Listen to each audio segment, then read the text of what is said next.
never buy store-bought hummus again. This is Steph Gaudreau of StupidEasyPaleo.com, and today I'm showing you how to make the best, the creamiest, the smoothest, the most flavorful hummus you've ever had in your Instant Pot. If you're a party person and you love to bring hummus with you, or it's your favorite snack, I dare you to try this recipe and compare it to your favorite store-bought hummus.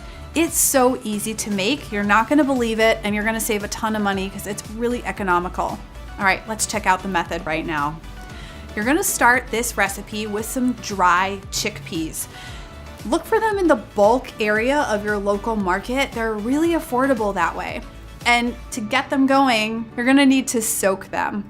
Don't be intimidated, this is really simple. You're gonna take your dry chickpeas and put them in a jar. I like a mason jar. Fill it up with water. You're gonna give those chickpeas a little bit of room to expand. I like to let them sit out overnight on the counter and make them the next day. So it takes a little bit of prep time and thinking ahead, but once you get into the rhythm of this, it's really simple. Once your chickpeas are soaked, it's time to cook them. You're gonna dump out the soaking water and you're gonna put the soaked chickpeas into your Instant Pot liner. From there, you're gonna cover with a couple of cups of fresh water and you're gonna set that baby on manual, which is also high, for about 20 minutes. This makes the chickpeas cook through, and we're gonna use that as the basis of our hummus. From there, everything else is going to happen in your food processor. So that makes the rest of this recipe go super fast. Now the fats make this creamy and delicious, so don't skimp out on this. You're going to add some extra virgin olive oil and then some tahini. What's tahini? Glad you asked. Tahini is sesame seed butter. It is the consistency of a creamy peanut butter, but it has that sesame seed flavor that really is classic for hummus.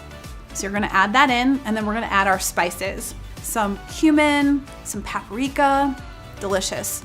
Some salt and pepper, garlic, of course, and then to give it that freshness, that bright flavor, we're going to add some lemon juice and lemon zest. Take your microplane, right? And you're going to get all of that flavorful lemon zest. It's gonna add a punch of flavor that you just can't replicate with the juice alone.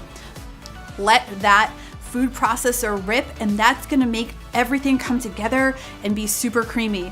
Now, if it seems too dry, because sometimes not all chickpeas are the same, you're gonna add a little bit extra of that cooking liquid that you saved from the Instant Pot. Once it reaches the texture that you like, go ahead and plate it out. I like to then make it look kind of fancy because that's just my thing, but I kind of make some swirls in there. I pour in a little bit of extra olive oil, serve it with a little bit of za'atar seasoning on the top.